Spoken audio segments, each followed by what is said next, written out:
Good afternoon. It's Monday, 12:30. So I'm have court today at 3 o'clock or at 1:30, and I have my intake today, which was supposed to be at 3 o'clock, and I didn't know how that was gonna work with court, so I called my counselor lady. She said to get there early, and I could do the intake there. So today's the day. Like whatever she tells me to do, I must do it. If she says you need to show up Thursday or Friday with a clean UA, and that's what I'm going to do. So today is the last day that I use anything. I hope, you know. Uh, it was easier to talk about when it wasn't today. But I'm super nervous. I had my kid's mom come down yesterday and visited, and she just got out of jail. She was messed up too for a couple years with dabs and meth, and she was one of those people that would think that people are on the roof, trying to kill her, weird stuff, and we thought she's going crazy, and she kind of was. Um, she's got bipolar. She got diagnosed with some other stuff while she was in jail, but she got sober and she showed up and just with a glow about her. Her weight was back, her smile, and was really inspiring because we used to fight a lot. We'd be nice for like an encounter, and then she'd get cuckoo or I'd get cuckoo. I guess I can't always blame her, but and we would just just butt heads. We're still legally married. We haven't been together since 2017 though. Um, but we known each other since we're 16, so nobody knows me as well as she does, and vice versa. So when it comes down to an issue, she's got my back, and I should have hers, and I will. But she's sober, and it's really inspiring. So I'm excited. I'm really excited to get my life back. Um, the fentanyl has completely consumed my life. Um, it's prevented me from working.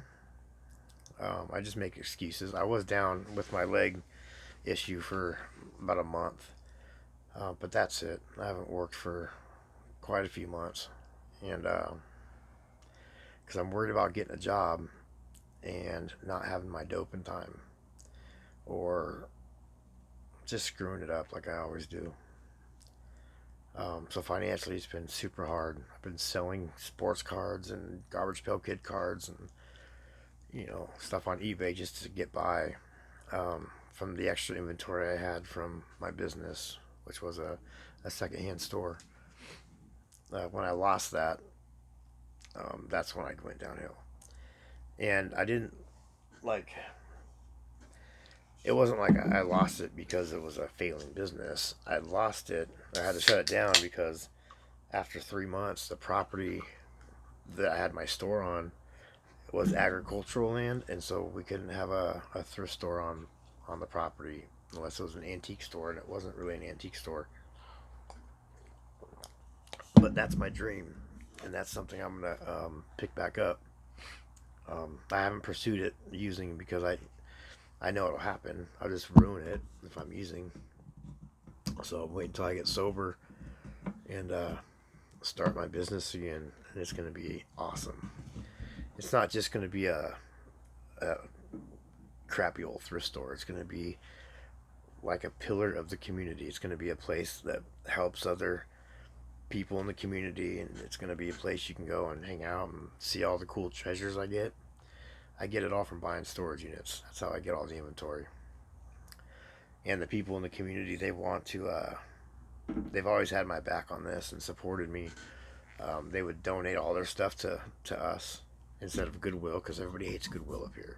They get your stuff and they overcharge you like crazy. It's ridiculous.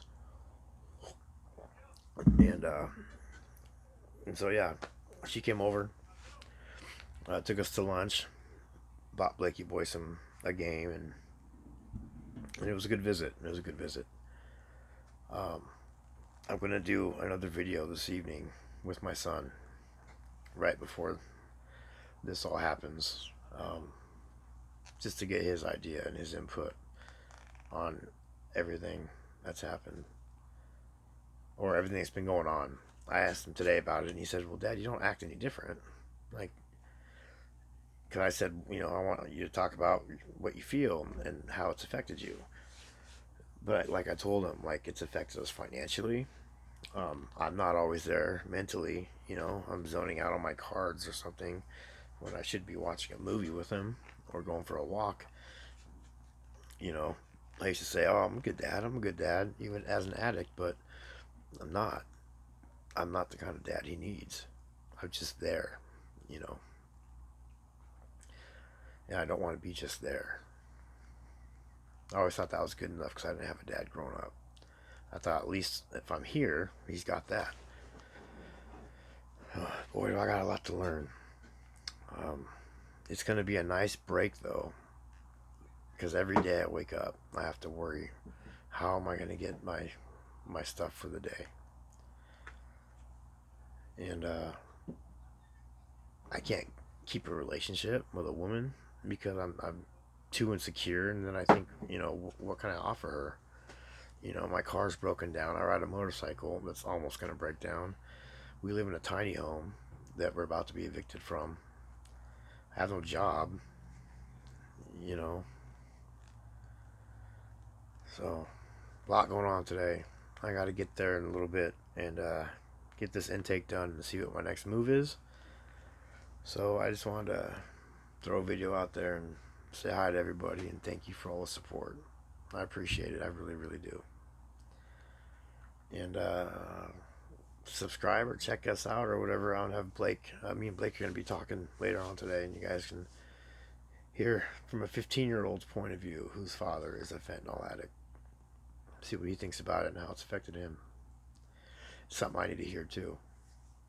And a month or two down the road, when I'm sober, and if I get antsy and I feel like I want to relapse, maybe I can look back at some of these videos because I relapsed because I seem to forget the pain I went through to get off the shit.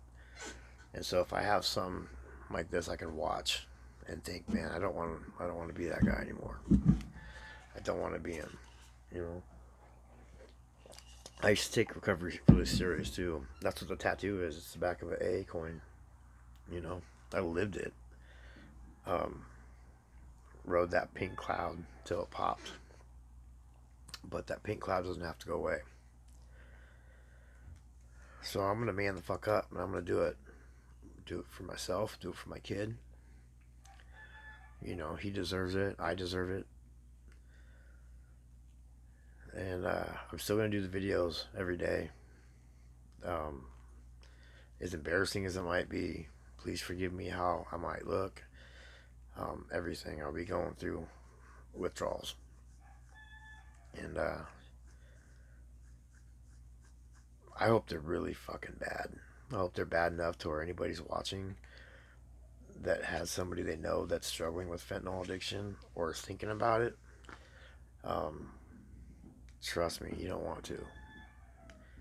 It will take your soul away, and I feel like I'm losing my soul.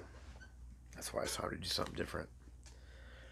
So, anyway, that was 9 minutes of your time you'll never get back. I apologize. Thank you, and